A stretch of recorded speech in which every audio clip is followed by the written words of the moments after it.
எல்லாம் வல்ல இறைவனை நெஞ்சிருத்தி இணுவை தமிழ்ச்சங்கம் உங்களோடு சிந்திக்கின்ற களங்காணுகின்ற இன்னொரு பட்டிமன்றமாக இன்றைய நாளில் எங்களுடைய டான் டிவியினுடைய நேய நெஞ்சங்களுக்கு வணக்கம் கூறி ஒரு நல்லொரு கருத்தியலோடு காலாதி காலமாக இணுவை தமிழ்ச்சங்கத்தினுடைய பட்டிமன்றங்கள் டான் டிவியோடு இணைந்து கொள்ளும் அந்த தன்மையிலே தான் எல்லோரும் நீடித்து நிலைக்கின்ற எண்ணுகின்ற எல்லோருக்கும் ஒரு உத்வேகமாக இருக்கின்ற ஒவ்வொருடைய வாழ்க்கையிலும் ஒரு மிகச்சிறந்த ஒரு உன்னதத்தை தொடுவதற்கு ஒரு வாழ்க்கையினுடைய மைய கல்லாக இருக்கின்ற இளமை நிலைக்காலத்தை பற்றிய ஒரு கண்ணோட்டத்தோடு இன்றைய இளைஞர்களை சரியாக வழிநடத்துபவர்கள் சகபாடிகளா சான்றோர்களா என்கின்ற ஒரு சிந்தனையை முன்வைக்க இருக்கின்றோம்.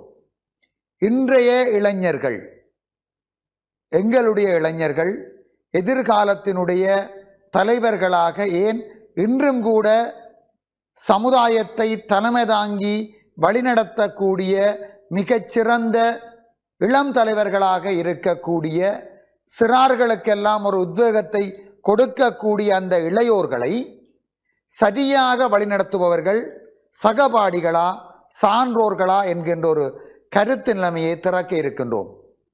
இங்கு இந்த பட்டிமன்றம் இளைஞர்களை ஒரு உன்னத நிலையில் கொண்டாடுகிறது. அதாவது இளைஞர்களுக்கு, இன்றைய இளையோர்களுக்கு இருக்கக்கூடிய உன்னதத்தை நாங்கள் பேச இருக்கின்றோம். விரலை நீட்டி எப்பொழுதும் இளையோர்களை குற்றஞ்சுமத்துகின்ற சமகாலத்தில் இளையோர்களினுடைய உன்னதத்தை, அவர்கள் உச்சநிலையை தொடுவதற்கு சகபாடிகளும் சான்றோர்களும் எவ்வாறு துணை நிற்கிறார்கள், இதற்குள்ளே ஒரு உள்ளார்ந்த கருத்தியலையும் நாங்கள் சிந்திப்போம். இளையோர்கள் சற்று தளர்கிறார்கள் என்றால் அதற்கு பொறுப்பு சகபாடிகளும் சான்றோர்களுமாக இருக்க முடியும் என்கின்ற தன்மையிலே இந்த இளையவர்கள் யார்? இன்றைய காலம் எப்படிப்பட்டது? இன்றைய காலம் ஒரு நன்மை தீமை இந்த இரண்டையும் போராடி பெற்றுக்கொள்ள வேண்டிய ஒரு தேவைப்பாடு இருக்கிறது. நன்மை என்பதிலும் பார்க்க தீமையினுடைய உச்சம் அதிகமாக இருக்கின்ற பொழுது அதையும் தாண்டி ஒரு வேற்றுமைக்குள்ளே ஒரு ஒற்றுமையை தேடுதல் போல இருக்கிற காலத்திலே இந்த இளையோர்கள் அல்லது இளைஞர்கள் என்பது ஒரு மனித வாழ்வியலில் ஒரு புயல் மையம் கொள்ளுகின்ற பருவமாக இருக்கும். அந்த புயல் மையம் கொள்கின்ற பொழுதுதான் மழை மண்ணில் உண்டு என்பது போல அவருடைய வாழ்க்கை செழிக்க வேண்டுமாக இருந்தால் இளைய பருவம் என்பது மிகவும் முக்கியமானது. எனவே இப்படிப்பட்ட இந்த இளைய பருவத்திலே அவர்களை சரியாக நெறிப்படுத்தக்கூடியவர்கள் நிச்சயமாக சகபாடிகளாகத்தான் இருப்பார்கள் என்று எங்களுடைய இணுவை தமிழ்ச்சங்கத்தினுடைய உறவுகள் பேச இருக்கிறார்கள். அந்த அணியினுடைய தலைமை ஏற்கின்றார் பிரதி அதிபர் இணுவை கிருஷ்ணா அவர்கள். உடனாக ஆசிரியர் உதயன் அவர்கள், சமூக செயற்பாட்டாளர் ஆசிரியர் வாகீசன் அவர்கள் கருத்தமைக்க, இல்லை இன்றைய இளையோர்களை சரியாக வழிநடத்துவர்கள் சான்றோர்களை என்கின்ற தன்மையில் நாடறிந்த நாடக ஆசிரியர் தவசோதிநாதன் அவர்கள் தலைமையேற்க, இணுவை சுகந்தி அவர்கள், இணுவை குமுதன் அவர்களாக இரு களமும் திறக்க இருக்கிறது. எனவே இன்றைய இளைஞர்களுடைய, அதாவது இன்றைய இளைஞர்களை சரியான பாதையிலே நெறிப்படுத்தி அவர்களை வழிப்படுத்தக்கூடிய ஆளுமை, முழுமைத்திறன் சகபாடிகளுக்கே உண்டு என்கின்ற கருத்தியலை ஆரம்பித்து வைக்கிறார்கள். இணுவை கிருஷ்ணா அவர்கள் எழுந்து வருக தங்களுடைய கருத்தை முன்வைப்பதற்காக. அணுவுக்குள் அணுவாக அகிலமெங்கும் பிறந்தும் கறந்தும் நிறைந்தும் இருக்கின்ற பெரம்பொருளை பணிந்து டான் தமிழனுடைய தமிழ் சொந்தங்களுக்கும் இனிவை தமிழ்ச்சங்க உறவுகளுக்கும் எனது இனிய வணக்கங்கள். இன்றைய இளைஞர்களை சரியாக வழிநடத்துகின்றவர்கள் சகபாடிகளா சான்றோர்களா என்கின்ற அருமையான தலைப்புடன் உங்கள் அனைவரையும் சந்திப்பதிலே மகிழ்ச்சி. இன்றைய யுகம் அல்பா யுகத்திலே இன்றைய சிறுவர்கள் இளைஞர்கள் வாழ்ந்து கொண்டிருக்கின்ற காலம். பொதுவாகவே வாழ்க்கையினுடைய ஒரு போக்கிலே சொல்வார்கள் கத்தியில் நடப்பது என்று சொல்லி. அப்படியான ஒரு சூழலிலே இன்றைய தொழில்நுட்ப யுகங்களினுடைய மாற்றம், ஏஐ ஆர்டிஃபிஷியல் இன்டெலிஜென்ஸுடையதான வருகை, அங்கே கற்றல், வாழ்வியல் முறை, பொருளாதார அரசியல் நிலை மாற்றங்கள் என்று சொல்லி குறுகிய காலத்திலே யுகம் ஒரு வேகம் எடுத்து உத்வேகத்துடன் பயணித்துக் கொண்டிருக்கின்றதான காலகட்டம். இந்த காலகட்டத்திலே இன்று புதியதொரு பரிணாம உலகத்தை கண்டு கொண்டிருக்கின்ற இன்றைய இளைஞர் சமுதாயத்தை யார் சரியாக வழிநடத்துகின்றார்கள், யார் சரியாக வழிநடத்தப் போகின்றார்கள் என்கின்றதான ஒற்றை கேள்வியுடன் எங்களுடைய விவாதக்களம் இன்று தொடர்ந்து நகர இருக்கின்றது. அந்த வகையிலே ஒரு நண்பன் அல்லது சகபாடி என்பவன் யார் என்பதை நாங்கள் முதல் சரியாக விளங்கிக் கொள்ள வேண்டும். சேர்ந்து இருப்பவன் எல்லோருமே நாங்கள் நட்பாக்கிக் கொள்ள முடியாது, நண்பனாக எடுத்துக்கொள்ள முடியாது. சக வகுப்பிலே படிக்கின்றவன் எல்லோருமே சகவாகிரியாகி முடியாது. வள்ளுவர் அழகாக சொல்கிறார், உடுக்கை இழந்தவன் கை போலே அங்கே இடுக்கன் களைவதான் நட்பு. ஒருவன் துன்பப்படுகின்ற பொழுது, இடர்படுகின்ற பொழுது அவனுடைய துயரத்தை துடைத்து சரியாக வழிகாட்டக்கூடியவனாக இருப்பவன் எவனோ அவன்தான் நண்பன். அங்கே ஒரு கரும்பை சுவைக்கின்ற பொழுது குருத்திலிருந்து அதனுடைய அடிவரை சுவைத்து செல்லுதல் போல ஆரம்பத்திலே கசப்பாக இருந்தாலும் ஒவ்வொரு முறையும் அவனுடைய வாழ்க்கைக்கு இன்பம் தருவதாக துணை செய்வது எதுவோ அதுவே நட்பு என்று சொல்லி எங்களுக்கு நாலடியார் கற்றுத்தருகின்றது. ஒரு மனிதனுடைய வாழ்க்கை சூழலிலே குடும்ப நிலைக்கு அப்பால் அவனுடையதான இலக்கு, அவனுடைய உணர்வு, அவனுடைய வாழ்வு, அவனுடைய மனப்பாங்கு என்று சொல்லி அத்தனையிலும் பின்னி பிணைந்து இணைந்து பயணிக்கின்ற ஒரு உறவு எது என்று சொல்லி கேட்டால் அது நட்பு தான். அந்த வகையிலே இன்றைய இளைஞர்களினுடையதான வாழ்க்கை முறையிலே அவர்களுடன் இணைந்து பயணிக்கின்ற உயர்வாக ஒரு நல்ல நண்பன் கிடைத்துக் கொள்கின்றான். அந்த நல்ல நண்பன் இருந்து விட்டால் அதை விட வேறொரு பரிசு, வேறு ஒரு உயர்ந்த பொக்கிஷம் ஒருவனுக்கு தேவையில்லை. அவனே அந்த நண்பனுடைய வாழ்க்கையை செதுக்குவதிலும் அதனை வழிநடத்துவதிலும் துணை செய்ய போகின்றான் என்பதை உண்மையான யதார்த்தமான விடயம். இன்றைய பல்கலைக்கழக ஆய்வுகளிலிருந்து கற்பித்தல் ஆய்வுகள் வரைக்கும் அத்தனையும் கற்றுத்தருகின்ற விடயம் என்று சொல்லி சொன்னால், நாங்கள் கற்பித்தலுக்கு கற்றல் முறைகளில் எத்தனையோ நெறிமுறைகளை வகுத்தாலும் இன்றைக்கு உயரிய பெருமானம் மிக்க கற்பித்தலாக அல்லது கற்றல் முறையாக எது இருக்கின்றது என்று சொல்லி கேட்டால் சகபாடி கற்றல். ஒருவனை கற்றலிலே உச்சநிலையில் கொண்டு செல்வதற்குரியதான உயரிய கற்றல் முறை சகபாடி கற்றலாக இருக்கின்றது என்று சொல்லி சொன்னால் அது வழிநடத்தலுக்குரியதான சரியான பாடமாக இன்றைக்கு எங்களுக்கு ஆய்வியல் கற்றுத்தருகின்றது. ஒருவனுடைய அடையாள உருவாக்கத்துக்கு, ஒரு இளைஞனை நான் யார், எனக்குள்ளே இருக்கின்ற திறமை என்ன என்பதை சரியாக பெற்றோரால், ஆசிரியர்களால், சமூகத்தினுடைய சான்றோர்களால் அடையாளப்படுத்த முடியாத இடத்திலும் ஒரு நல்ல நண்பன் அவனை அடையாளப்படுத்தி வழிநடத்தக்கூடிய அங்கே சுதந்திரமும் அந்த நெறிமுறையின் நண்பனுக்கு இருக்கின்றது. ஒரு துன்பத்தில் துவல்கின்ற பொழுதிலும் அல்லது ஒரு விடயத்தில் அவன் செய்ய முற்படுகின்ற பொழுதிலும் செயற்படுகின்ற பொழுதிலும் விர்ராமச்சான் பார்த்துக்கலாம், நான் இருக்கேன், பயப்படாது என்கின்ற இந்த இரண்டு வார்த்தைகள், நண்பனுடைய விர்ராமச்சான் பார்த்துக்கலாம் என்பதை போல உயர்ந்த மருந்தும் இல்லை, நான் இருக்கிறேன் நீ செய் என்கின்ற அவனுடைய உத்வேகத்தை போல உற்சாகத்தை போல ஒரு வார்த்தையும் இருக்க போவதில்லை. இந்த நம்பிக்கையையும் துவண்டு போகின்ற கூடத்திலே கிடைக்கின்ற இந்த ஆறுதலையும் எந்த கற்றறிந்த சான்றோர்களாலும் வழங்கிவிட முடியாது என்பதே இன்றைய சமுதாயத்தினுடைய நிதர்சனம். இன்றைக்கு பாருங்கள், சமூகத்திலே சிறந்த சமூக சேவையாளர்களாக இளைஞர்களே முன்வந்து இரத்த தான முகாம்களை உருவாக்கி அதனை நடாத்தி கொள்கின்றவர்களாக, சூழல்களிலே மரநடுகைகள், சிரமதான பணிகள் என்பவற்றை முன்னெடுப்பவர்களாக, புதிய ஆக்கங்களை, புத்தாக்கங்களை, கண்டுபிடிப்புகளை நிகழ்த்துகின்றவர்களாக, தங்களுடைய திறமைகளை, சின்ன சின்ன விடயங்களை நின்று நிலைநாட்டுகின்றவர்களாக இருக்கின்றார்கள் என்று சொல்லி சொன்னால், அத்தனை துறைகளிலும் அத்தனை நிலைகளிலும் சக இளைஞர்களினுடைய ஊக்குவிப்பும் உற்சாகமும் இணைந்து பயணிக்கின்றது என்பதுதான் உண்மை. தமிழ் சினிமா பாடல் ஒன்று அழகாக சொல்லும், நண்பன் ஒருவன் வந்த பிறகு விண்ணை தொடலாம் முந்தன் சிறகு, வானுக்கும் எல்லை உண்டு நட்புக்கில்லையே. உண்மையாக நட்பு என்பது எல்லையற்ற ஒன்று. ஒருவனுடைய பயணத்திலே ஒவ்வொரு இடத்திலும் அணுவணுவாக அவனை செதுக்கி இளைஞனை நற்சான்றிதழிலே உயர்த்தி விடுகின்ற ஒன்று. இன்றைக்கு சான்றோர்கள் நிலை ஈழத்திலே எப்படி இருக்கின்றது?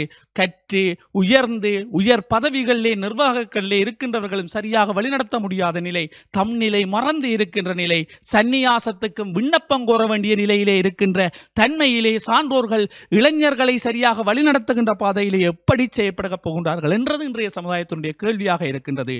நகுதற் பொருட்டன்று நட்டல் மிகுதிக்கண் மேற்சென்று இடித்தல் பொருட்டாம், இது வள்ளுவன் சொன்னது. சனியை சிரித்து மகிழ்வதற்குரியதல்ல நட்பு. அவன் தவறுகின்ற சமயத்திலே இடித்து உரைத்து அழச் சொல்லி அல்லது இடித்து வழக்கறிய வெள்ளார் ஆவது நட்பு. ஆகவே ஒருவன் துன்பப்படுகின்ற பொழுது அதை எடுத்துச் சொல்லி, தவறுகின்ற பொழுது இடித்துரைத்து வெளிப்படுத்துகின்ற நட்புகள் இன்றைய இளைஞர்களுக்கு கிடைத்திருக்கின்றார்கள். அவர்கள் நல்ல வழியிலே வழிநடத்தி செல்லுகின்றார்களே உண்மை என்பதை கூறி என்னுடைய அணியினர் என்னுடைய கருத்துக்கு வெளிச்சேர்ப்பதற்காக வருவார்கள் என கூறி விடைபெற்றுக் கொள்கின்றேன். நன்றி, வணக்கம். நல்லது ஒரு ஆரம்பம். நேர்மயமான சிந்தனையோடு பிரயாணம் செய்தால் பிரயாணங்கள் வெற்றியாகவே அமைந்து கொள்ளும் என்கின்ற ஒரு காலாதி காலமாக இருக்கின்ற தத்துவத்தை இன்றைய பட்டிமன்றம் சரியாக நிறைவேற்றிருக்கிறது. எப்படி என்றால், இன்றைய இளைஞர்கள் சரியாகத்தான் வழிப்படுத்தப்படுகிறார்கள், அதற்கு சகபாடிகளே காரணம் என்கின்ற தன்மையில் இணுவை கிருஷ்ணா அவர்கள் தனது கருத்தியலை ஆரம்பித்து வைத்தார்கள். முதலில் சகபாடி அல்லது நண்பன் என்பவன் யார், அவன் எவ்வாறு இருக்க முடியும் என்பதை தொட்டு, இளையோர்கள் சற்று தளர்கிற பொழுது அவர்களை இடித்து உரைத்து திருத்துவதுதான் விடயம் என்பதிலும் முடித்து அந்த கருத்தியலை ஆரம்பித்து வைத்தார். இளையோர்களுடைய அறம் செய்தல் தன்மை, சிரமதானம் தொடக்கம் இரத்த தானமீறாக அத்தனையையும் தங்களுடைய சகபாடிகளுக்குள்ளே தீர்மானித்து அவர்களே அவற்றை அந்தந்த இடங்களில் களங்களில் சேர்க்கிறார்கள். சான்றோர்கள் துறவரத்தையா நோக்கி இருக்கிறார்கள், இளையோர்களுடைய வழிப்படுத்தலில் அவர்கள் தவறித்தானே இருக்கிறார்கள் என்கின்ற விடயத்தை எதிர்த்தரப்புக்கும் தொட்டு இருக்கிறார். இல்லை, இன்றைய இளையோர்களை சரியாக வழிநடத்துவதில் சளைத்தவர்கள் நாங்கள் அல்ல, நாங்கள் தான் அவர்களை முறையாக வழிநடத்துவதில் முன்னிற்கின்றோம் என்கின்ற தன்மையில் சான்றோர்களே என்று பேசுவதற்காக அந்த அணியினுடைய தலைமை பேச்சாளர் ஆசிரியர் தவசோதிநாதன் அவர்களை அன்புடன் அழைத்து நிற்கின்றோம். குலதெய்வ நாயகியாம் பரமானந்தவல்லி பதம் பணிந்து, டான் டிவி அன்பர்களே, இன்றைய நிகழ்வின் நடுவர் அவர்களே, எந்தரப்பு எதிர்த்தரப்பாயிருக்கின்ற எனது நண்பர்களே, அனைவருக்கும் அடியேனது இந்நேர வணக்கம். நல்லதொரு தலையங்கத்தையும் எடுத்து நல்லதொரு பக்கத்துக்கு பேசுவதற்கு என்னை நியமித்திருக்கிறார்கள். இன்றைய இளைஞர்களை சிறந்த முறையில் வழிநடத்துவோர் சான்றோர்களே. இந்த குழுவிலே நான் தான் மொட்டை விழுந்த ஒரு பெரியவன் என்றபடியால் அந்த சான்றோர் என்று பேசுவதற்கு என்னை நியமித்திருக்கிறார்கள். முதலிலே அங்கே எதிரணி தலைவர் நண்பர் என்றால் யார் என்றதற்கு விளக்கம் சொல்லியிருந்தேன். ஆகவே நானும் சான்றோர் என்றால் யார் என்பதற்கு விளக்கம் சொல்ல வேண்டும். சான்றோர் என்பவர் கற்றோர்கள், பெரியோர்கள், பெற்றோர்கள், ஆசிரியர்கள் என்று அவர்கள் மட்டுமல்ல, அந்த குறிப்பிட்ட ஒரு இளைஞனை விட ஓரிரு வயதாலோ ஒரு குறிப்பிட்ட அனுபவத்தாலோ கல்வியாலேயோ ஒருவன் அதிகமாக இருந்தால், அவன் வயது குறைந்தவனாக இருந்தாலும் அவன் இந்த அறிவு நிலையிலே அல்லது அனுபவ நிலையிலே பெரியவனாக இருந்தால் அவன் சான்றோன்தான். அந்த வகையிலே இன்றைய இளைஞர்களை உரிய முறையிலே சிறந்த வழியிலே வழிநடத்துபவர்கள் சான்றோர்கள்தான். இந்த சான்றோர்கள் என்றவுடனே அனைவரும் எண்ணுவது கற்றறிந்தவர்கள் மட்டுமன்று, அதாவது ஏட்டுக்கல்வி மட்டுமல்ல, அனுபவத்தாலே உயர்ந்தவனும் அவன் சான்றோன்தான். நான் ஏற்கனவே சொன்னது போல அது அவன் வயது குறைந்தவனாக இருக்கலாம், அவனும் அனுபவ ரீதியாக அல்லது மற்றவனை விட கல்வி அறிவிலோ அனுபவத்தாலோ உயர்ந்தவனாக இருக்கும் பொழுது அவன் சான்றோனாகவே இருக்கின்றான். அந்த வகையிலே நீங்களே சிந்தித்து பாருங்கள், இன்றைய இளைஞர்களை உரிய முறையிலே சிறந்த முறையிலே வழிநடத்துபவர்கள் சான்றோர்கள்தான். இந்த எமது பிரதேசங்களிலேயே நிறைய கற்றறிந்தோர்கள், அதாவது நாங்கள் இங்கு கற்றறிந்தோர் என்பது பாடம் கற்று வந்தவர்கள், பேராசிரியர்கள் கூட இருக்கிறார்கள். இவர்கள் எல்லாம் ஆரம்பத்திலே சுருட்டுக்கொண்டிலே கற்றுக்கொண்டவர்கள். அங்கே சுருட்டுக்கோட்டில் தோட்டம் தொழிற்சாலைகளிலே அந்த காலத்திலே கையெழுத்து வைக்க முடியாத பல பெரியோர்கள் இருந்திருப்பார்கள். அவர்கள் அனுபவத்தாலே அல்லது தங்களுடைய சிந்தனையாலே சான்றோர்களாக இருந்திருக்கிறார்கள். அவர்களுடைய வழிகாட்டல் இன்று பலர் பேராசிரியர்களாக வரும் அளவுக்கு வழிகாட்டி இருக்கிறது என்றால் அந்த அவர்களை வழிநடத்துவது சான்றோர்தான். அங்கே கச்சியப்பச்சிவாச்சாரியர் எப்போ சொல்லி வைத்து விட்டார், முருகனை பார்த்து குருவாய் வருவாய் அருள்வாய் குவனே. அந்த குரு என்கின்றது சான்றோன். அவை அப்போது இருந்தே இந்த நிலையை நாங்கள் காண முடிகிறது. சான்றோர்கள் வெளிப்படுத்துகின்றார்கள்.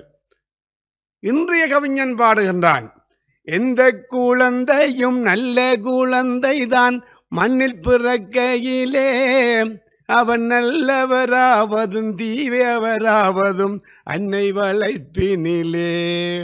நான் ஏற்கனவே சொன்னது போல அந்த தாய் அனுபவத்தாலோ வயதாலோ ஏதோ வகையிலே அந்த இளைஞனுக்கு அல்ல அந்த சிறுவனுக்கு அவள் சான்றோனாக அறிவுடையவளாக இருந்து வழிநடத்துகின்ற பொழுதுதான் அந்த பிள்ளை நல்ல மனிதனாக வருகின்றதென்றால் அவரை இன்று இந்த இளைஞர்களை வழிநடத்துபவர்கள் சான்றோர்களே. இது மட்டுமல்ல, நிறைய பழமொழிகளை சொல்லி வைத்திருக்கிறார்கள், பல முதுமொழிகளை சொல்லி வைத்திருக்கிறார்கள். தந்தை சொல்மிக்க மந்திரம் இல்லை, தாயில் சிறந்தொரு கோயிலும் இல்லை, தந்தை சொல்மிக்க மந்திரம் இல்லை. அங்கே தந்தை அனுபவமுள்ள சான்றோனாகின்றார். தாரமும் குருவும் தலைவிதி பயன். அங்கே சொல்லவில்லை நண்பன் அமைவது தலைவிதி பயன் என்று. அதிலும் உண்மை இருக்கிற அவர் சொல்வதையும் நான் ஏற்றுக்கொள்கின்றேன். எவ்வாறு இன்றைய இளைஞர்களை அங்கே நடுவே சொன்னது போல சிறந்த என்ற சொல்லை விட்டுட்டு பார்த்தால் சகபாடிகள் வழிப்படுத்துகிறார்கள். அதாவது இன்றைய இளைஞர்களை வழிப்படுத்துகிறார்கள், ஆனால் சிறந்த வழிப்படுத்துகிறார்கள் என்று பார்க்கின்ற பொழுது அது ஆண்டோருக்குரியதே. ஆண்டோர்கள் தேவையில்லை, அவர்கள் வழிப்படுத்தவில்லை என்றால், வழிப்படுத்துவதற்கு அவர்கள் தேவையில்லை என்றால் பாடசாலைகள் தேவையில்லை, பல்கலைக்கழகங்கள் தேவையில்லை, கல்வி நிறுவனங்கள் தேவையில்லை. ஏன்? சகபாடிகள் வழிப்படுத்தி அவர்களை உயர்நிலைக்கு கொண்டு போகலாம் தானே. ஆகவே எந்த ஒரு சிறுவனாக இருக்கலாம், இளைஞனாக இருக்கலாம், யாராக இருந்தாலும் இன்று அவர்களை சிறந்த வழியில் வழிநடத்துவதும் அவர்களை உயர்ந்த நிலைக்கு கொண்டு செல்வதும் சான்றோரே என்று கூறி என்னுடைய சந்தர்ப்பத்துக்கு நன்றி கூறி விடைபெறுகின்றேன். என்னுடைய அணியினர் மீண்டும் தொடர்வார்கள். நன்றி, வணக்கம். இரு அணிகளினுடைய தலைமை பேச்சாளர்களும் சளைக்காத தன்மையிலே கருத்தியலை முன்வைத்திருக்கிறார்கள். சான்றோர்கள் என்றால் யார் என்கின்ற வரவிலக்கணத்தோடு ஆரம்பித்து எந்த நூலகங்களிலும் கிடைக்காத ஒரு புத்தகம் அனுபவம், அந்த அனுபவத்தை தன்னுடைய வாழ்க்கையிலே கற்றுக்கொண்ட பாடங்களை அடுத்து தான் கடந்து வந்த பருவத்திலே இருக்கின்ற இளையோர்களை வழிநடத்துதல் என்பது மிகவும் முக்கியமானது. எனவே அந்த இளையோர்களை சரியாக வழிநடத்தக்கூடியவர்கள் சான்றோர்களே என்றும், அவ்வாறற்ற தன்மையில் தான் வழிநடத்தக்கூடியவர்கள் சகபாடிகளே என்றும் தனது கருத்தியலை ஆரம்பித்தார். இருதரப்புகளும் தம் பாட்டினூடாக விடயத்தையும் தொட்டி சென்றார்கள். ஒரு அருமையான கருத்தியல்கள் இருதரப்பும் திறக்கப்பட்டிருக்கிறது. இல்லை, மீளவும் சகபாடிகளேதான் இன்றைய இளைஞர்களை சரியாக வழிநடத்துகிறார்கள் என்று ஒரு சமூக செயற்பாட்டாளர் ஆசிரியர் உதயன் அவர்களை அன்புடன் அழைத்து நிற்கின்றோம். தமிழ் அன்னியை பணிந்து இன்றைய இந்த பட்டிமன்ற நிகழ்வினுடைய நடுவர் அவர்களே, தமிழ்ச்சங்கத்தினுடைய பேச்சாளர்களே, இந்த நிகழ்வை பார்த்து கொண்டிருக்கின்ற உலகெங்கும் பறந்து வாழுகின்ற தமிழ் நெஞ்சங்களுக்கு வணக்கம் கூறி, மிக அருமையான ஒரு கால சூழலுக்கு ஏற்ற வகையிலே இன்றைய தலைப்பு, இளைஞர்களை சரியாக வழிப்படுத்துபவர்கள் சகபாடிகளா சான்றோர்களா? சகபாடிகளே என்கின்ற வகையிலே நான் என்னுடைய கருத்துக்களை கூறலாம் என இங்கே வந்திருக்கிறேன். சகபாடிகள் மிக அழகாக வள்ளுவர் சொன்னார், உனக்கு உன்னுடைய மானம் இழக்கின்ற வேளையிலே உனக்காக எவன் வந்து உன்னுடைய மானத்தை காப்பாற்றுகிறானோ அவன்தான் உண்மையான நட்பு, சகபாடி.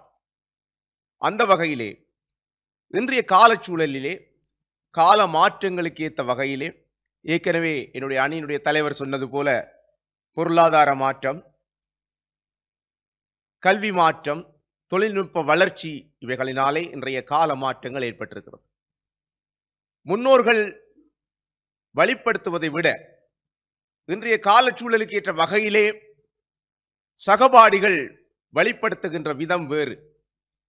அந்த காலத்துக்கு ஏற்ற வகையிலே தங்களை தயார்படுத்தி அவர்கள் எதிர்காலத்திலே எந்த வகையிலே வாழ வேண்டும் என்கின்ற முறையிலே இன்றைக்கு பல அறிவுரைகளை கூறுபவர்களாக இன்று சகபாடிகள் இருக்கிறார்கள்.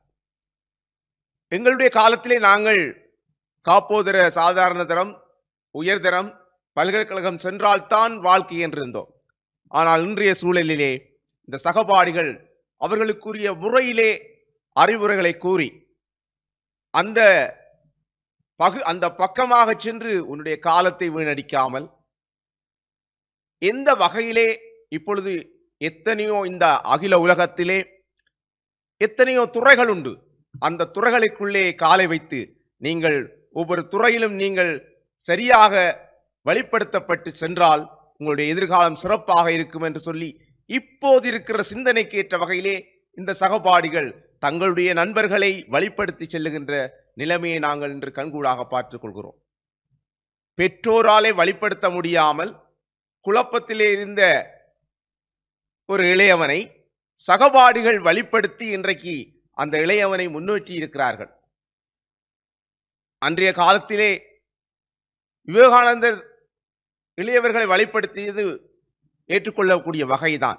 ஆனாலும் இன்றைய சூழலிலே இந்த சான்றோர்களை விட சகபாடிகள் தங்களுக்கேற்ற வகையிலே அந்த ஒரு இளைஞனுக்கு எந்த வகையிலே புரிய வைத்து எந்த வகையிலே அவனுக்கு அந்த விடயத்தை தெளிவாக்கி அந்த துறையிலே அல்லது அந்த நிலைமையிலே அவனை கொண்டு செல்லுகின்ற நிலைமையை நாங்கள் கண்கூடாக காண்கிறோம். அது மாத்திரமல்லாமல் இன்றைய சூழலிலே அரசியல் பிரவேசமானாலும் சரி, பொருளாதார விடயங்களினாலும் சரி, திரைக்கடலோடு திரவியம் தேடுகின்ற எங்களுடைய பரம்பரை இன்றைக்கு எந்தெந்த உலகத்தில் இருக்கின்ற எந்த மூலை முடுக்கிலும் இன்றைக்கு எம்மவர்கள், குறிப்பாக தமிழர்கள், தமிழ் இளையவர்கள் சகபாடிகளுடைய உதவியோடு இன்றைக்கு தூர தேசங்கள் எல்லாம் சென்று பல சாதனைகள் ஆற்றியிருப்பதை நீங்கள் எங்களுடைய ஊடகங்கள் மூலமாக நீங்கள் அறிந்து கொள்வீர்கள். விளையாட்டுத் துறையானாலும் சரி, தொழில்நுட்பத் துறையானாலும் சரி, ஏன் எங்களுடைய பேச்சாளர்களுடைய சகோதரர்கள் கூட தங்களுடைய இளமை காலத்திலே தூர தேசங்களுக்கு சென்று, மேலை நாடுகளிலே சென்று தங்களுடைய கல்வியை பின்தொடர்ந்து உயர்கல்விகளை பெற்று இன்றைக்கு உலகம் மெச்சுகின்ற அளவிலே தங்களை வளர்த்திருக்கிறார்கள் என்று சொன்னால் அது சகபாடிகளுடைய உதவி, அவர்களுடைய ஒத்தாசை, அவர்களுடைய ஆலோசனை. எனவே அந்த காலம் நாங்கள் சொல்லுவோம், சரியான சகபாடி இல்லை என்று சொன்னால் அந்த இளைஞனுடைய வாழ்வு கேள்விக்குறியாகிவிடும் என்று.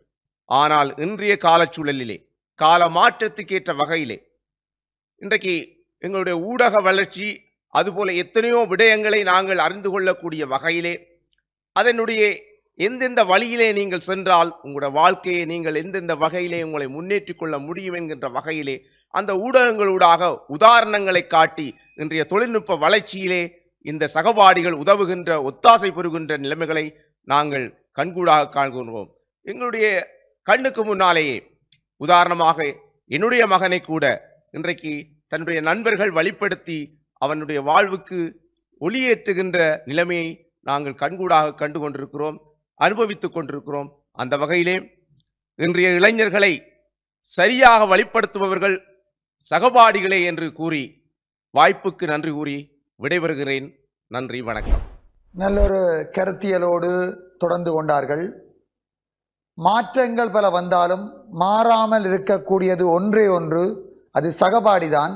அந்த சகபாடிதான் தன்னுடைய சகபாடியான அந்த இளைஞரை சரியான மாற்றத்துக்குள்ளாக்கி அவனை முறையாக நெறிப்படுத்துகின்றான் என்பதை உதாரணங்களோடும் தன்சார்பு விளக்கங்களோடும் ஒரு யதார்த்த சூழ்நிலையிலே அதை நிறுவிக்கொண்டார்கள். இந்த கருத்தியலுக்கு பதில் சொல்வதற்காக இல்லை, சான்றோர்களே என்கின்ற தன்மையில் இணுவை குமுதன் அவர்கள் கருத்து உரைப்பதற்காக எழுந்து வருகிறார். எல்லாம் வெல்ல பரம்பொருளின் பாதார விந்தங்களை பணிந்து கொண்டு எம்மையெல்லாம் வழிப்படுத்தி கொண்டிருக்கின்ற வழிப்படுத்த இருக்கின்ற சான்றோர் ஆன்றோர் பெருமக்களை நெஞ்சிலே நிறுத்தி இன்றைய பட்டிமன்றத்துக்கு தலைமை தாங்கிக் கொண்டிருக்கின்ற நடுவர் பெருந்தகை அவர்களுக்கும் என் தரப்பு வாதிகளுக்கும் எனக்கு என் கருத்துக்கு எதிர்கருத்து உரைக்க வந்திருக்கின்ற என்னுடைய நண்பர்களுக்கும் டான் தமிழொலி சொந்தங்களுக்கும் அடியேனது வணக்கம். இன்றைய காலத்துக்கு ஒரு பொருத்தமான ஒரு நல்ல தலையங்கத்திலே எனக்கு உரையாற்றுவதற்கு கிடைத்தது.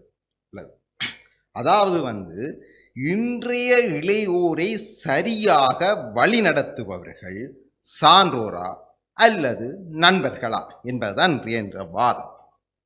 இந்த சான்றோர் என்பவர்களுக்கு எங்களுடைய தரப்பு தலைவர் ஒரு நல்ல விளக்கத்தை தந்து சென்றிருக்கின்றார். சான்றோர் என்றார் யார்? முதலிலே மாதா பிதா குரு தெய்வம், அதாவது முதலாவதாக பெற்றோர். எங்களுக்கு உடைய முதல் தெரிகின்ற சான்றோராக பெற்றோர். அடுத்தது குரு. நாங்கள் அடுத்த ஸ்டெப்பாக அடுத்த படிநிலைக்கு செல்கின்ற போது அந்த குரு. அடுத்ததுதான் தெய்வம். அவ்வாறு எங்களுடைய சான்றோர் என்பவர்கள் அவ்வாறு எங்களுக்கு வழிகாட்டப்பட்டு வந்திருக்கின்றார்கள். அந்த சான்றோர்கள் என்பவர்கள் ஒரு அறிஞராக அல்லது ஒரு பெரியாராக நல்ல கருத்துக்களை சொன்னவர்கள் எல்லாருமே சான்றோர் தான். அவர்கள் சில படியாத மேதைகள் என்று கூட எங்கள் ஊரிலே பலரை சொல்வார்கள். அவர்கள் பாடசாலைக்கு சென்றிருக்க மாட்டார்கள். ஆனால் அவர்களிடம் இருக்கின்ற நல்ல அறக்கருத்துக்கள், தர்ம நெறிகள் இன்றும் எங்களை வாழ வைத்துக் கொண்டிருக்கிறது என்றால் அந்த அவர்கள் எங்களை வழிப்படுத்திய சான்றோர்கள் என்றால் அது மிகையாகாது. எங்களுடைய நாங்கள் கற்ற இதிலே எங்களுடைய சங்ககால புலவர்கள் அறிஞர்களுடைய கூற்றுக்களை எடுத்து பார்க்கலாம், எங்களுடைய பழமொழிகளை எடுத்து பார்க்கலாம்.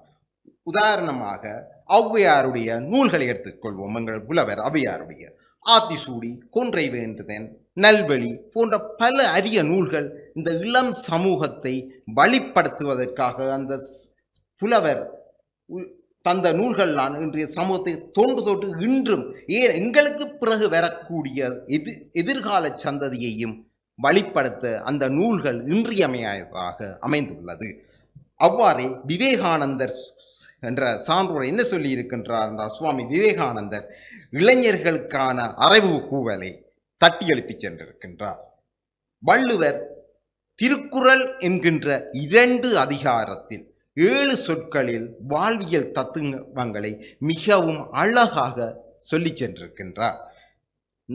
ஏன் எங்களுடைய சமயத்திலே நாயன்மார்கள் ரிஷிகள் சொன்ன வார்த்தைகள் கூட வாழ்க்கை, அவர்களுடைய வரலாறுகள், அவருடைய தேவார திருவாச நூல்கள் கூட இன்றும் எங்களுடைய வாழ்வியலிலே இன்றியமையாத ஒரு முக்கிய இடத்தை வகிக்கின்றது என்று கூறலாம்.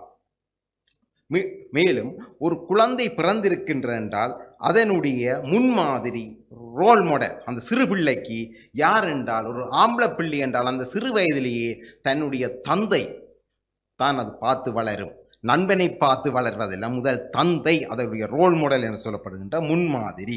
அப்போ தந்தை, ஆண் பிள்ளை தந்தையை மாதிரி தான் என்ன செய்யும், சிறு வயதிலேயே தன்னுடைய செயற்பாடுகளையும் செய்யும். பெண் பிள்ளை தாயை மாதிரி செயற்படும். அதுக்குத்தான் சொல்வார்கள் தாயை போல பிள்ளை நூலை போல சேலை என்று. அப்போ அந்த நேரத்திலான அந்த தந்தை தாய் நல்லொழுக்கங்களாக நல்லவர்களாக முன்மாதிரியாக நடந்து கொள்வது அவருடைய பிள்ளையை எதிர்காலத்தில் ஒரு நல்ல பிரஜையாக தருவதற்கு இன்றியமையாது என்று சொல்லிக் கொள்கின்றேன். மேலும் இந்த சான்றோர் வாக்கியங்கள் இந்த காலத்திலே இருக்கின்ற இளைஞர்களுக்கு ஒரு முக்கியமானதுக்கு இந்த ஔவையார் சொன்ன ஒரு வார்த்தையை இந்த இடத்திலே நான் சொல்லலாம் நினைக்கின்றேன். அதாவது எட்டாதாயின் வெட்டென மர. இதன் அர்த்தம் என்னவென்றால், கிடைக்காத அல்லது இயலாத ஒரு விடயத்திற்காக நாம் நின்று நேரத்தையும் காலத்தையும் வீணடித்து அதிலே சிரமப்பட்டு தொலையக்கூடாது. அது இந்த கால இளைஞர்களுக்கு மிகவும் முக்கியமானது. என்னவென்றால், இந்த காலத்திலே பல்வேறு அவர்களுக்கு கிடைக்க முடியாத சில நிகழ்வுகளால், அவர்களுடைய அடைய முடியாத சில இலக்குகளால் அவர்கள் தங்களுடைய உயிர்களையும் மாய்க்கின்ற ஒரு துன்பியலான நிகழ்வுகள் நடைபெற்று கொண்டிருக்கின்றன. எனவே அதாவது ஆன்றோர் சான்றோருடைய வார்த்தைகளை நாங்கள் வடிவாக அறிந்து வாழ்ந்தோம் என்றால் எங்களுடைய வாழ்க்கை எப்பொழுதும் முன்னேறியே செல்லும். ஒரு நண்பன் உங்களை வழிபடுத்துகிறான் என்று என்னுடைய எதிரணியினர் சொல்லிச் செல்கிறார்கள் என்றால், அந்த நண்பனை வளப்படுத்தியதும் அங்கே ஒரு சான்றோன் வளப்படுத்திய கருத்தைத்தான் அந்த நண்பன் இவருக்கு சொல்லிச் செல்கின்றான் என்பதே உண்மையான ஒரு கருத்து. மேலும் இந்த திருக்குறளிலே இந்த இளைஞர்களுக்கு அதாவது ஊக்கமுடைமை ஒரு முக்கியமான விஷயம். அதை திருவள்ளுவர் அந்த ஊக்கமுடைமை என்ற அதிகாரத்திலே 596வது குறளிலே சொல்லி செல்கின்றார். உள்ளுவதெல்லாம் உயர்வுள்ளல் மற்றது தன்னினுள்ளு தள்ளாமை நீத்து. அதாவது என்ன குறிக்கோளை நீ வைத்து செயற்படுகிறாயோ அது உயர்வானதாகவும் மிகவும் பெரியதாகவும் இருக்க வேண்டும். அதை முடியாவிட்டால் கூட அதனை மறக்காமல் அதை சிந்தித்து கொண்டே இருக்க வேண்டும் என்று சொல்லி இந்த வள்ளுவ பெருந்தகை ஒரு நல்ல கருத்தை எங்களுக்கு சொல்லி இருக்கின்றார். எனவே எங்கள் எல்லோரையும் அதாவது இன்றைய இளைய சமுதாயத்தை சிறப்பாக வழிநடத்தி செல்பவர்கள் இந்த சான்றோரே என்ற எனது வாதத்தை உறுதியாக கூறி வாய்ப்புக்கு நன்றி கூறி விடைபெறுகின்றேன். நன்றி, வணக்கம். நல்லொரு கருத்தியல். சான்றோருடைய வழிப்படுத்தல் எவ்வாறு அமைகிறது என்பதற்கு சான்றோர்களையும் வரிசைப்படுத்தி, அந்த சான்றோருடைய இலக்கியங்களையும் வரிசைப்படுத்தி, அந்த இலக்கியங்களுக்குள்ளே ஒரு ஆதாரங்களையும் முறையாக கூறி, அந்த சான்றோருடைய அவசியம் எப்படிப்பட்டது, இளையோர்களை அதை மிக உன்னதமாக எடுத்துக்கொண்டு உங்களுடைய பாதையிலே பிரயாணத்தை தொடங்குங்கள் என்கின்ற விடயத்தையும் பதிவு செய்தார்கள். இல்லை, எங்களுடைய இளையோர்களை சரியாக நெறிப்படுத்தக்கூடியவர்கள் சகபாடிகள் தான் என்கின்ற தன்மையில் ஆசிரியர் வாகீசன் அவர்கள் தனது கருத்தை முன்வைக்கிறார்கள். எழுந்து வருக. தாய் தமிழை வணங்கி டான் சொந்தங்களுக்கும் எனவே தமிழ்ச்சங்க உறவுகளுக்கும் இனிய இந்நேர வந்தனங்களை தெரிவித்துக் கொண்டு, இன்றைய இளைஞர்களை சரியாக வழி நடத்துபவர்கள் சகபாடிகளா சான்றோர்களா என்ற வகையிலே சகபாடிகளே என்று எந்திரப்பு வாதங்களை முன்வைக்கலாம் என முனைகின்றேன். வழிப்படுத்த வேண்டியவர்கள் சான்றோர்கள்தான், அதுக்கு மாற்று கருத்துக்கு இடம் இல்லை. ஆனால் அவர்கள் அதை செய்யவில்லை, சகபாடிகள் அதனை செய்து கொண்டிருக்கின்றார்கள் என்பதே எங்களுடைய வாதமாக இருக்கின்றது.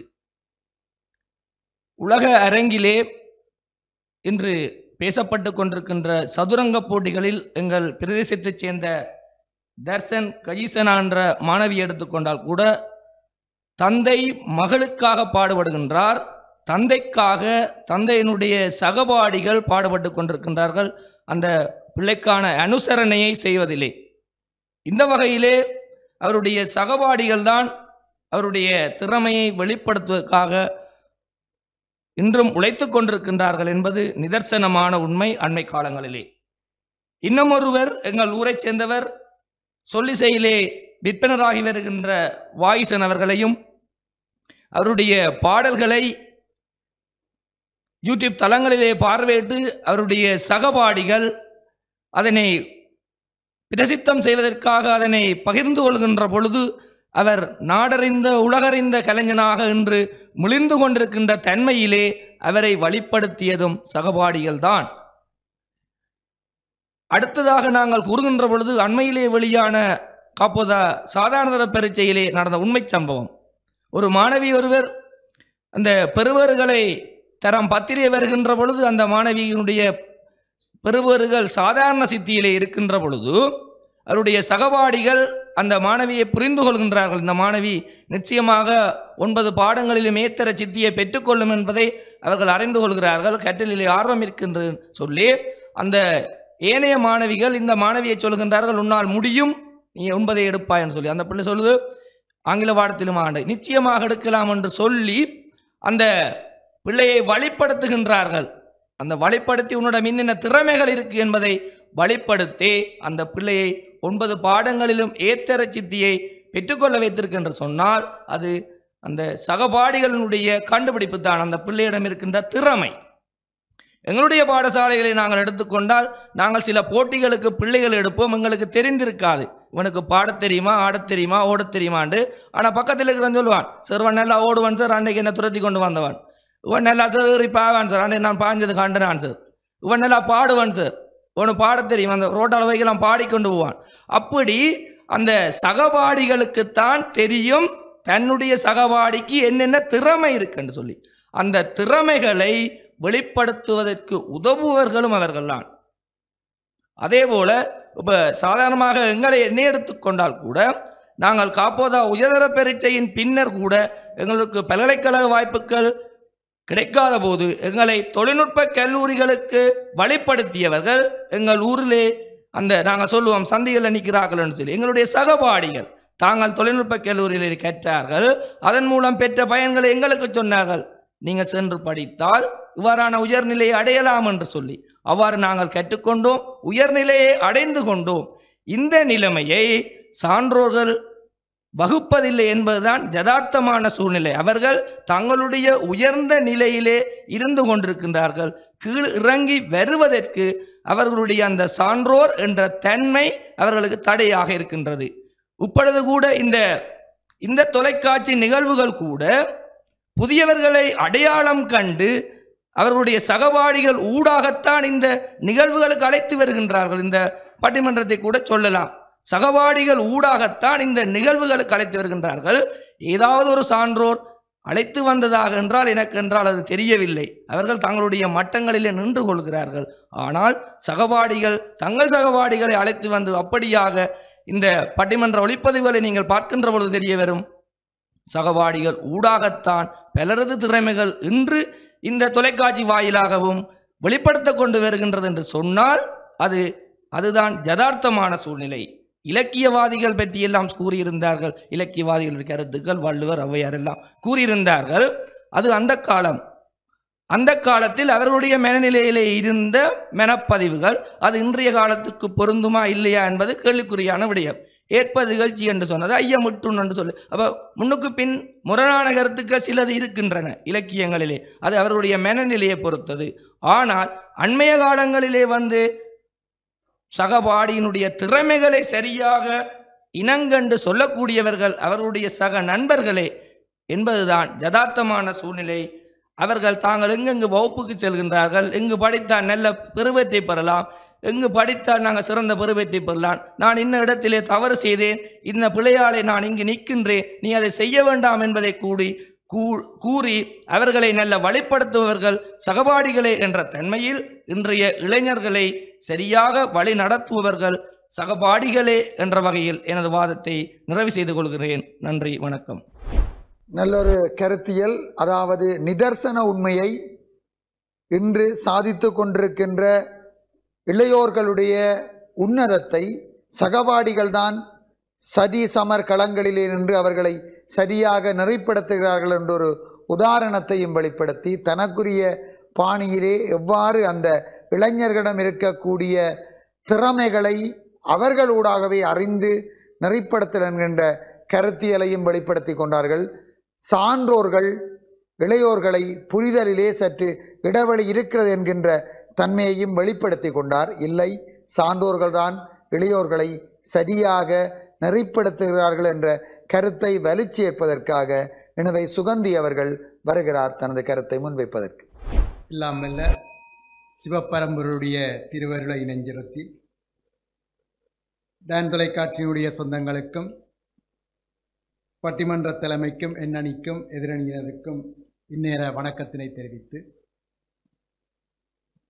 அருமையானதொரு பட்டிமன்ற தலைப்பில் எங்களுடைய வாதங்களை பதிவு செய்து கொண்டிருக்கின்றோம். அந்த வகையில் எங்களுடைய அணியினுடைய வாதம் இன்றைய இளையவர்களை சரியாக வழிப்படுத்துபவர்கள் சான்றோர்களே என்றதாக அமையும்.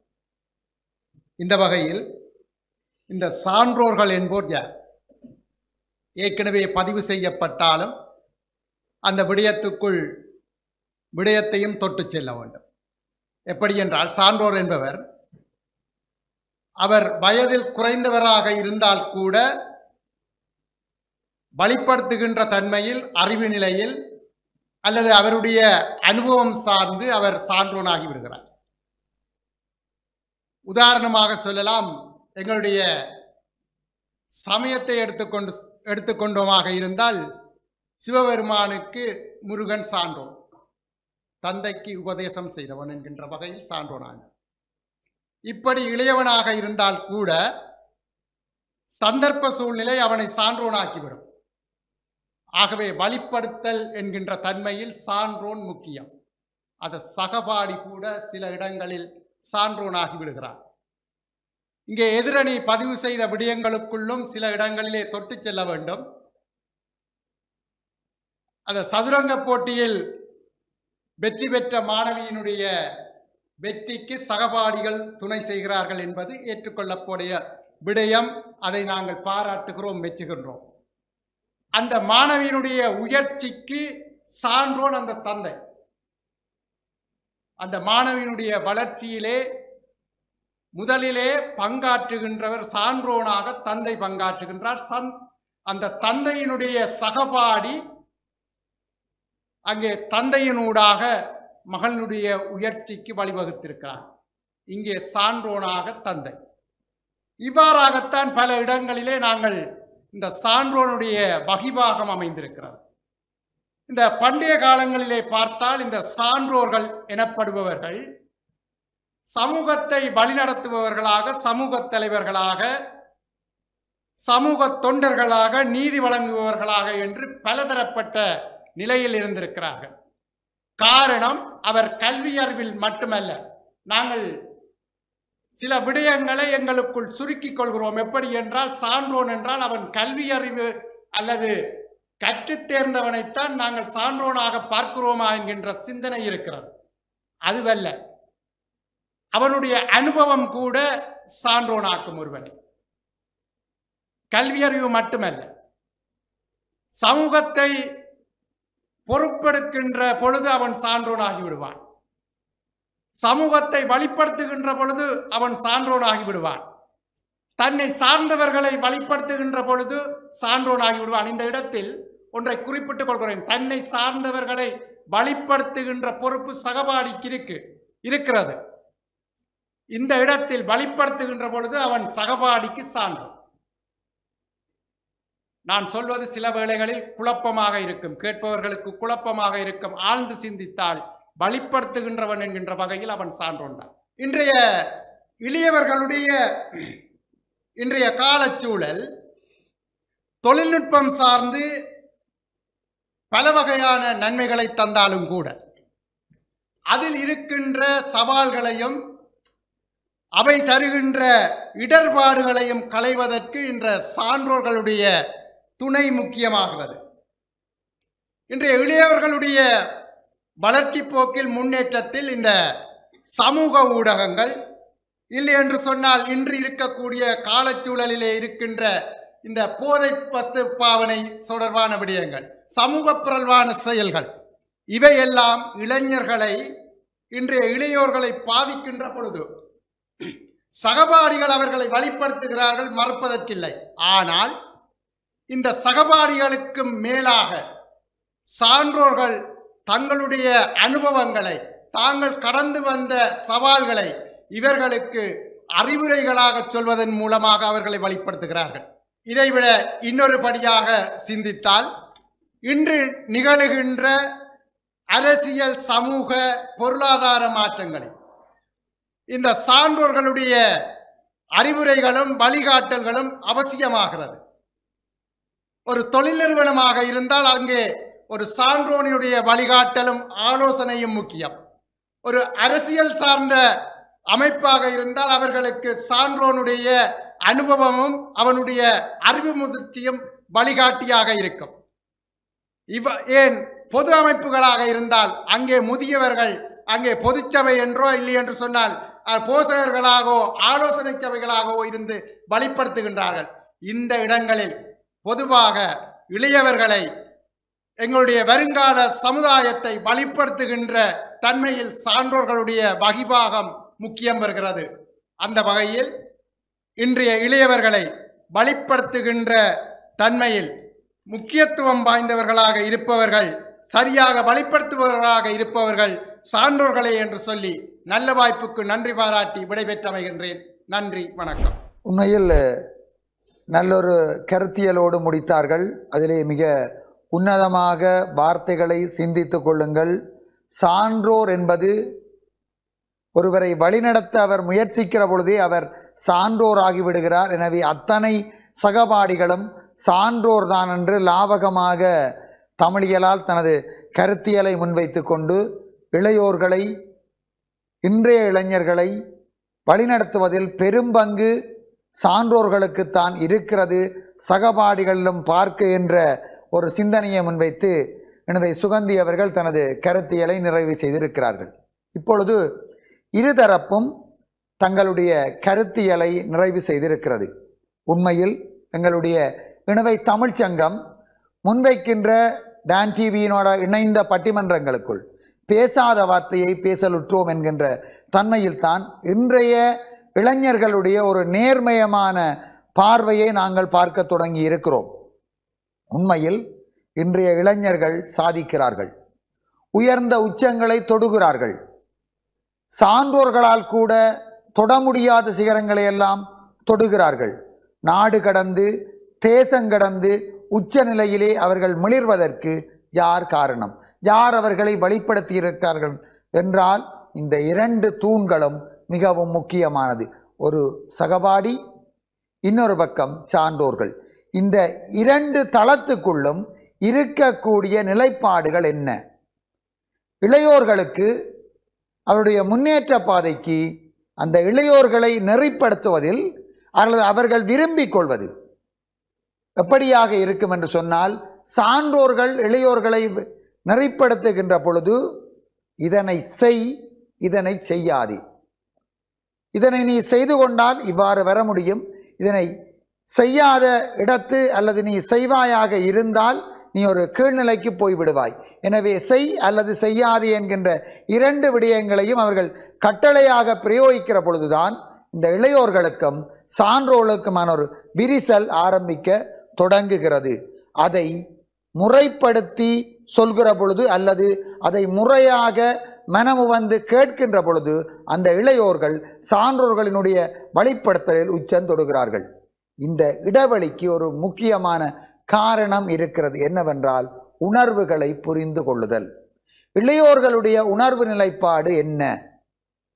இந்த சான்றோர்கள் அல்லது பெரியோர்கள் சொல்வது நாங்கள் கடந்து வந்த பாதைதானே, நாங்களும் இந்த பருவத்தில் இப்படித்தான் இருந்தோம், எனவே நீ இப்படி இருப்பாய் என்று எனக்கு தெரியும், நான் செய்த வேலையைத்தான் நீயும் செய்து கொள்வாய், எனவே இப்படியான தவறுகளை நீ இழைக்காது என்று இவர்கள் சொல்ல எத்தனிக்கிறார்கள். ஆனால் உண்மையில் இன்றைய இளையோர்களை நாங்கள் அதிகம் சிந்திக்க வேண்டும். என்ன காரணம் என்றால், இன்று பெரியோர்களாக இருப்பவர்கள் அவர்கள் இளையோராக இருந்த காலத்தில் அவர்கள் எதிர்கொண்ட சவால்கள் வேறு, இன்றைய இளையோர்கள் எதிர்கொள்ளுகின்ற சவால்கள் வேறு. ஒன்றை சொல்லலாம், அன்று எதிரிகள் யார் என்று தெரிந்து கொள்ளும், இன்றைய காலகட்டத்தில் எதிரிகள் யார் என்று தெரியாது. ஒரு சட்டப்பைக்குள்ளே நாங்கள் ஒரு ஒற்றை கைபேசியை வைத்திருக்கிறோம், அதுவே நிறைய இடங்களில் எதிரியாக மாறுகிறது. ஆனால் அந்த சகபாடியாக இருப்பவன் தனது சகபாடியான இளைஞருடைய மனநிலைகளை சரியாக புரிந்து கொள்கிறான், தன்னைத்தானே புடம் போட்டு கொள்ளுகின்றான், தனது பிரச்சனைகளை தனது சகபாடியான நண்பனிடம் தெரிவிக்கிறான், அவனும் தன் பிரச்சனையை தெரிவிக்கின்றான். இங்கு ஒரு கலைந்து ஆய்வு நிகழ்கிறது. இவர்கள் இருவரும் ஒத்த உணர்வுடையவர்களாக இருப்பதனால் இந்த உணர்வு சமநிலை என்கின்ற ஒன்று எட்டப்பட்டு இருவருமே சேர்ந்து களங்களிலே பிரயாணிக்கிற பொழுது வெற்றி வாகையை சூடுவதற்குரிய நிறைந்த சந்தர்ப்பங்கள் இருக்கின்றன. ஆனால் இவர்களுடைய அந்த நகர்தல் புள்ளி சிந்திக்கின்ற பொழுது இந்த சான்றோர்களுடைய வாழ்க்கை புலத்திற்கும் சமகாலத்தினுடைய இளைஞர்களுடைய வாழ்க்கை புலத்துக்கும் நிறைந்த வித்தியாசங்கள் இருக்கத்தான் செய்கின்றன. இதற்குள்ளே தொழில்நுட்பம் மிக முக்கியமான சவாலினை ஏற்படுத்துகிறது. இன்றைய பெற்றோர்கள் தமது பிள்ளைகளை நெறிப்படுத்துவதில் ஒரு இடைவெளி இருக்கிறது. ஆனால் அந்த பெற்றோர்கள் தமது பிள்ளைகளை நெறிப்படுத்துவதற்கு தமது பிள்ளைகளை பெற்றோர்கள் நண்பர்கள் உரையாடுவது போல உரையாடத் தொடங்குவார்களாக இருந்தால் வெற்றிகளை சமாளித்து கொள்ள முடியும். எனவே சகபாடிகளிடம் ஒரு தொழில்நுட்ப அறிவு இருக்கிறது, சான்றோரிடம் கற்றுக்கொண்ட பாடங்கள் என்கின்ற ஒரு அனுபவ அறிவு இருக்கிறது. இன்றைய பட்டிமன்றத்தினுடைய கருத்து செறிவை இப்படி முடித்துக் கொள்வோம். சகபாடிகள் என்கின்ற ஒரு பிரதான தூணும் தேவை, சான்றோர்கள் என்கின்ற பிரதான தூணும் தேவை. சகபாடிகள் என்கின்ற உடனடி அறிவு புலமும் ஒரு அனுபவ புலமும் இங்கே தாங்கிக் கொள்ளட்டும். அங்கே தாம் கடந்து வந்த பாதைகளையும் கற்றுக்கொண்ட பாடங்களையும் வைத்துக்கொண்ட ஒரு அனுபவமும் தாங்கிக் கொள்ளட்டும். இந்த இரண்டு தாங்கு திறன்களும் சேர்ந்து இன்றைய இளைஞர்களை மேலும் மேலும் மகுடம் சூடக்கூடிய ஒரு உன்னத நிலைக்கு இட்டு செல்ல முடியும். இன்றைய இளைஞர்கள் மிகுந்த உச்சங்களை தொடுகிறார்கள், அது தொடர வேண்டும்.